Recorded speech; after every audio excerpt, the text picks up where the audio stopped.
নমস্কার, জয়শ্রী গণেশ। আপনাদের প্রত্যেককে জানাই স্বাগতম আজকের বিশেষ পর্বের অনুষ্ঠানে। আজকে মূলত আমরা যে রাশিটিকে নিয়ে আলোচনা করব সেটি হলো মিথুন, এবং মিথুন রাশির জাতক জাতিকাদের সাপেক্ষে রাহু এবং বৃহস্পতির যে পরস্পরকে অ্যাসপেক্ট প্রদান বা পরস্পরকে দৃষ্টি বিনিময় করা, এই বিষয়টি নিয়ে মূলত চর্চা করব। দেখুন, আপনারা প্রত্যেকেই জানেন যে 18ই মে 2025 রাহু তিনি প্রবেশ করলেন আপনার রাশি সাপেক্ষে নবম ঘর অর্থাৎ ভাগ্যস্থান, আর 14 তারিখে মে মাসের বৃহস্পতি আপনার রাশিতে প্রবেশ করেছেন। বৃহস্পতির 3টি দৃষ্টি নিয়ে আমরা মূলত চর্চা করি: পঞ্চম দৃষ্টি, নবম দৃষ্টি এবং সপ্তম দৃষ্টি। দেবগুরু বৃহস্পতি তিনি হিতকারী একটি গ্রহ, নৈসর্গিক মতে শুভ গ্রহ। বৃহস্পতির মহিমা অপার।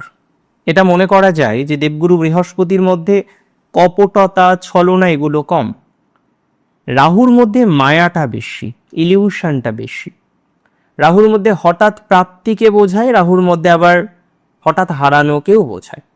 আবার কোনো কোনো ক্ষেত্রে মায়া বা ইলিউশনের কারণে কিছু ডিসিশন নেওয়ার যে টেন্ডেন্সিটা, সেটা আমরা কিন্তু রাহু থেকে ইউজুয়ালি লক্ষ্য করতে পারি, বা ইউজুয়ালি বিষয়বস্তুগুলো স্বাভাবিক নিয়মে জীবনচক্রে আসে।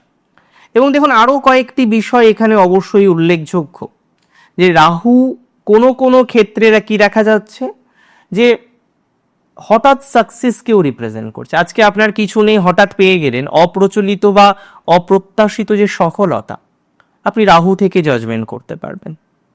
একটা ট্রিক্স বা শর্টকাট, একটা কৌশল রাহুর মাধ্যমে জাজমেন্ট করা যায়। রাহু শর্টকাট রাস্তা খোঁজে, যেখানে লং ঘুরতে হবে তার পরিবর্তে যদি কোনো শর্টকাট থাকে, রাহু ঠিক খুঁজে বের করে নেওয়ার টেন্ডেন্সি রাখে। রাহু হচ্ছে ফরেন পার্টিকল, ফরেন অবজেক্ট হিসেবে আমরা তুলনা করতে পারি। তাহলে রাহুর দিকগুলো বস্তুকর, ক্ষতিকর, একটা হ্যাবিট, একটা অভ্যাস, একটা বদ অভ্যাস, একটা আসক্তি, সমস্ত কিছু আমরা রাহু থেকে কিন্তু জাজমেন্ট করতে পারি। কিন্তু বৃহস্পতি তেমনটি মোটেই নয়। তিনি হচ্ছেন প্রকৃত শিক্ষক। একজন প্রকৃত শিক্ষক যেমন তার ছাত্রদের, তার শিক্ষার্থীদের প্রকৃতভাবে শিক্ষা প্রদান করেন, বৃহস্পতির কাজটাও কিন্তু অনেকটা তাই। এখন বৃহস্পতির 3টি দৃষ্টির 3টে মানে আছে। পঞ্চম দৃষ্টির একটি পৃথক অর্থ, সপ্তম দৃষ্টির একটি পৃথক অর্থ এবং নবম দৃষ্টির একটি পৃথক অর্থ।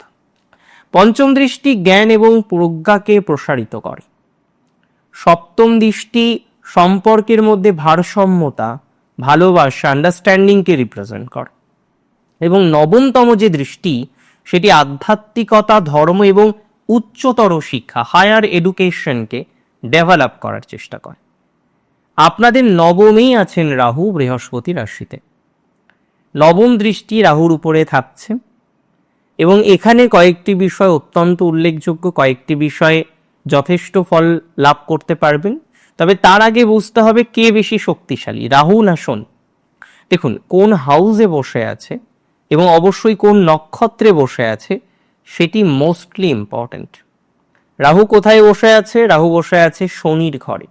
দেখুন, শনির সাথে রাহুর সম্পর্ক কিন্তু যে খুব খারাপ সেটা নয়।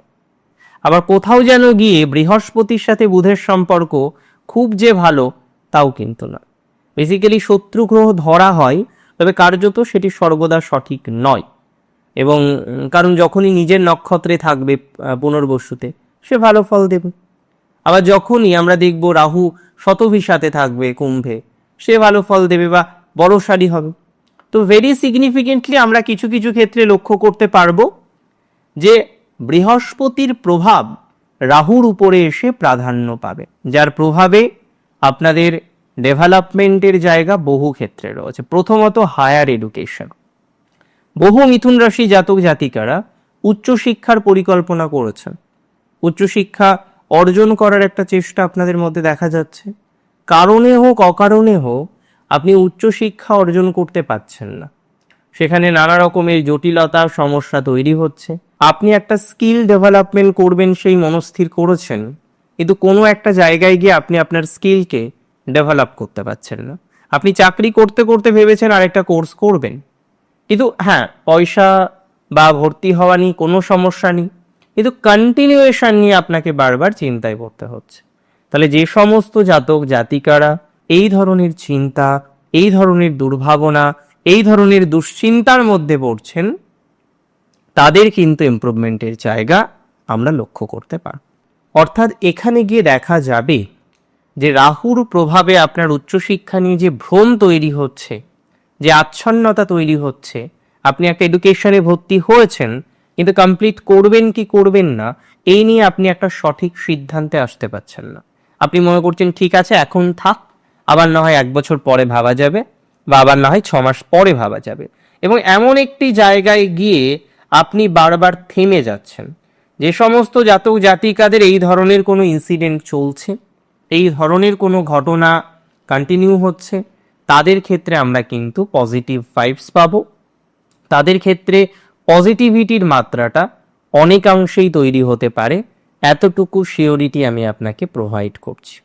রাশি যদি আপনার নিশ্চিতভাবেই হয়ে থাকে কি রাশি? মিথুন রাশি। যারা দূরে ঘুরতে যেতে চান, যদি ধর্মীয় কারণে ঘুরতে যেতে চান, আপনি যেতে পারেন। আধ্যাত্মিক কারণে ঘুরতে যাওয়ার টেন্ডেন্সি রয়েছে, আধ্যাত্মিক কারণে ভ্রমণের সংযোগটা অনেক বেশি স্ট্রং। সো আধ্যাত্মিক বিষয় নিয়ে, আধ্যাত্মিক রিজন নিয়ে আপনি ঘুরতে যেতে পারেন, সেখানে সফলতা প্রাপ্তির সম্ভাবনাটাও আমরা কিন্তু লক্ষ্য করতে পারবো। এবং বৃহস্পতির প্রভাব রাহুর উপরেই থাকবে। কোনো কোনো ক্ষেত্রে আমরা লক্ষ্য করতে পারবো কি যে বৃহস্পতি আর রাহুকে ছাপিয়ে যাবে। বৃহস্পতির শুভ প্রভাবে রাহুর দুষ্টুমি অনেকটা শান্ত হতে পারে। তবে একটা কথা বুঝতে হবে, কুম্ভ রাশিতে রাহু কিন্তু দুর্বল নয়, কিংবা কুম্ভ রাশিতে রাহু অবস্থান করছে, বৃহস্পতি দৃষ্টি দেবে, রাহু একটি বাধ্য গ্রহ হয়ে যাবে, সেটি কিন্তু একদমই নয়। কিছু কিছু ক্ষেত্রে রাহুও চেষ্টা করবে তার পঞ্চম অ্যাসপেক্ট বৃহস্পতির উপরে রাখা, যেটি নেগেটিভ নয়। উচ্চ আশার পরিমাণটা বাড়তে পারে, বুদ্ধিমত্তা দ্বারা কোনো কাজ সমাধান করার একটা টেন্ডেন্সি আপনার মধ্যে তৈরি হতে পারে। কোনো কোনো ক্ষেত্রে আমরা দেখব তার পজিটিভিটি, তার ইম্প্যাক্ট আপনার জীবনচক্রে থাকে। কোনো কোনো ক্ষেত্রে আমরা দেখব সেই ইম্প্যাক্টে আপনার পজিটিভিটির মাত্রাটা অনেক বেশি ডেভেলপ করছে বা ডেভেলপ হচ্ছে। বহু জাতক জাতিকারা আছে মিথুনের, তারা আইনি জটিলতার কারণে চিন্তাগ্রস্ত।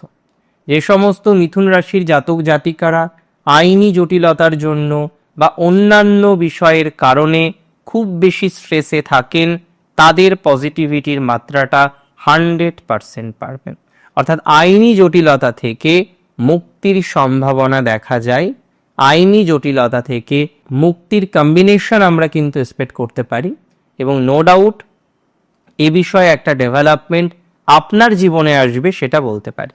বৃহস্পতির উপরে রাহুর দৃষ্টি কিছুটা থাকলেও বৃহস্পতির নবম অ্যাসপেক্ট অত্যন্ত বেশি বলশালী, শক্তিশালী। সো সেই অ্যাসপেক্ট আপনার জীবন চক্রকে সুন্দর করে সাজাতে পারে বলে আমি মনে করছি। যদিও যে সমস্ত জাতক জাতিকারা দূরে যেতে চাইছেন, দূরে ভ্রমণের উদ্দেশ্যে যেতে চাইছেন, তাদের ক্ষেত্রেও কিন্তু ইমপ্রুভমেন্টের জায়গা দেখা যাবে। তার মানে মাথায় রাখুন, রাহু এবং বৃহস্পতি ট্রানজিট খারাপ নয়। কয়েকটি সাজেশন দেব, সেটা করতে পারেন। প্রথমত, রাহু বা বৃহস্পতির মন্ত্র জপ করতে পারেন, বিশেষ করে যাদের জন্মছকে গুরু চণ্ডাল যোগ রয়েছে এবং সেই ব্যক্তিবর্গ যদি আধ্যাত্মিকভাবে যুক্ত না থাকেন, অবশ্যই বৃহস্পতি এবং রাহুর মন্ত্র জপ করুন। দ্বিতীয়ত, যে বিষয়টিকে স্মরণ রাখতে হবে বা মাথায় রাখতে হবে, অবশ্যই চেষ্টা করুন যে কোনো ধরনের দানের সাথে যুক্ত হতে। আপনার গুরু, আপনার শিক্ষক, তাদেরকে কিছু দান করতে পারেন। রাহুর প্রভাবে কিছু অসৎ গুরুর পাল্লায় পড়তে পারে, তবে বৃহস্পতি চেষ্টা করবে এই 5 মাসের মধ্যে সদ্গুরু লাভের ক্ষেত্রে যাতে আপনার অগ্রগতি হয় এবং পরিশেষে আপনি যাতে সদ্গুরু লাভ করতে পারেন, সেটির একটা কম্বিনেশন কিন্তু অনেক বেশি লক্ষ্য করতে পাচ্ছি বা লক্ষ্য করা যাচ্ছে। তার সাথে সাথে আমি বলে রাখি, যদি রাশি আপনার হয়ে থাকে মিথুন রাশির জাতক জাতিকাদের ক্ষেত্রে অনেকটাই অগ্রগতি আমরা দেখতে পারবো যদি রাহু এবং বৃহস্পতির কিছু রেমেডিজ আমরা কন্টিনিউ করতে পারি। যেমন আমি বললাম দান করা, এবং শর্টকাট যে কোনো ধরনের বিষয় এই সময়ে কিন্তু অ্যাভয়েড করার চেষ্টা করতে হবে। কোনো কাজ শর্টকাট মেনে করা যাবে না। দেখুন, একটা প্রবাদ আছে, আপনারা জানেন, সৎ পথে করিও ভ্রমণ যদিও হয় বা দেরি। আর পরেরটা আপনি জানেন। তো সিগনিফিকেন্টলি এখন সৎ পথে ভ্রমণ করার সময় তাতে পজিটিভিটির মাত্রাটা বাড়বে এবং অবশ্যই অর্থনৈতিক হোক, কর্মজীবন হোক, যে কোনো ক্ষেত্রে শর্টকাট দূরে রাখুন। মা দুর্গার উপাসনা করতে পারেন, ভগবান শিবের উপাসনা করতে পারেন। ভালো থাকুন, সুস্থ থাকুন। জয় শ্রী গণেশ।